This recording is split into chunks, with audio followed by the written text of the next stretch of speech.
I'm Abby Ernest-Beck, and I read The Hitchhiker's Guide to the Galaxy, which by Douglas Adams, which is 143 pages long.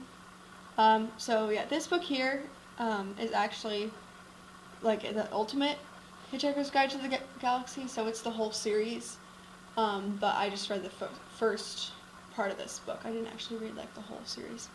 So this is actually not just one book; it's 5. And I read one of them. So this book takes place kind of like all over the galaxy.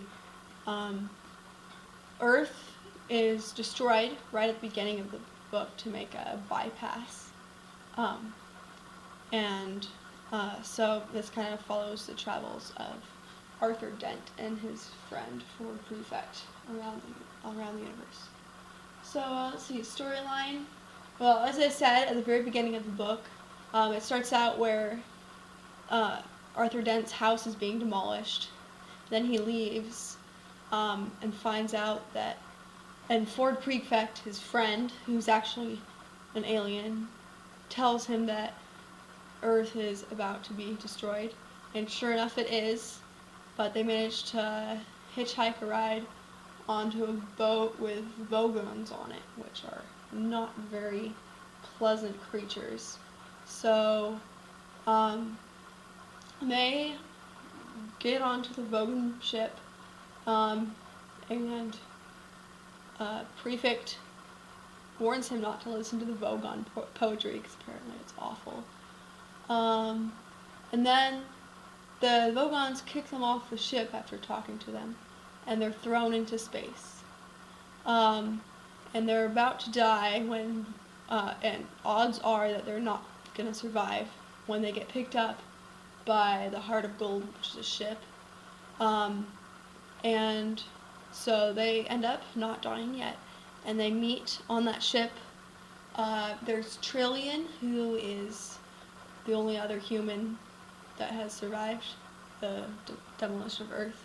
And then there's Zaphod Beetlebrox, who is the president of the universe, of the galaxy, president of the galaxy.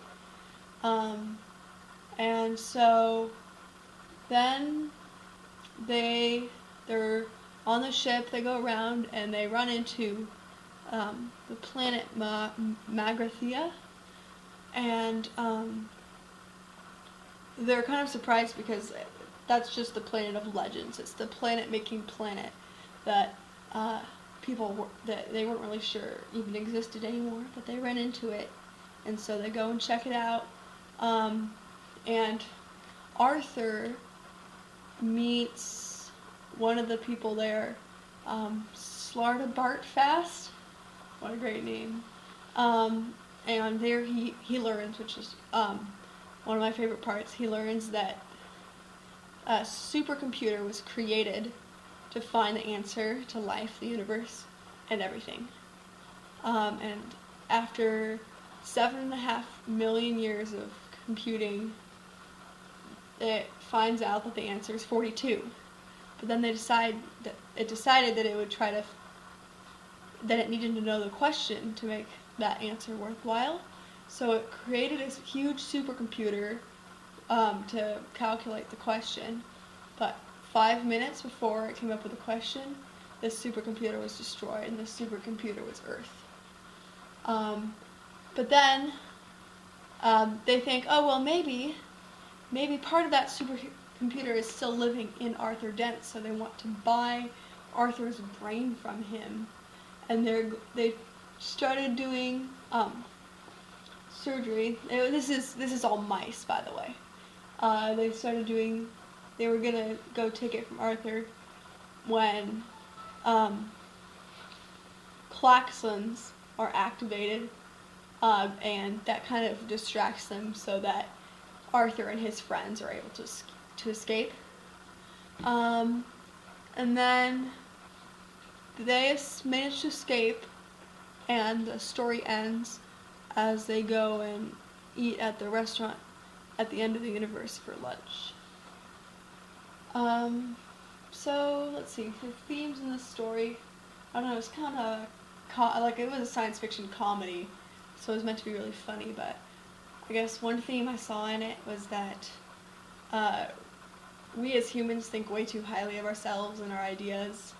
We're really not that important, I guess, and yeah, we think way too highly of our ideas. I think that was probably, I think that was probably one thing that Adams was poking fun at. So I bet that's one of the themes that I saw in this book. Yeah, it was a really fun read. Let's see. Okay, so 4 main characters. Arthur Dent was the main character. He's the Earthling. He's just pretty much a plain average Earthling guy. Never really wanted anything too exciting. And then Ford Prefect is his friend who had been on Earth for a while and who travels with him, who assumed the name Ford Prefect when he went to Earth. He thought it would be a really normal name, even though it wasn't. And then Zaphod Beetlebrox is a 3-armed guy they run into who's the president of the galaxy. And then Trillian, and Zaphod Beetlebrox is an old friend of Ford Prefect. And then Trillian is a friend of Zaphod Beetlebrox. Yeah, it was a really good read. It was really funny.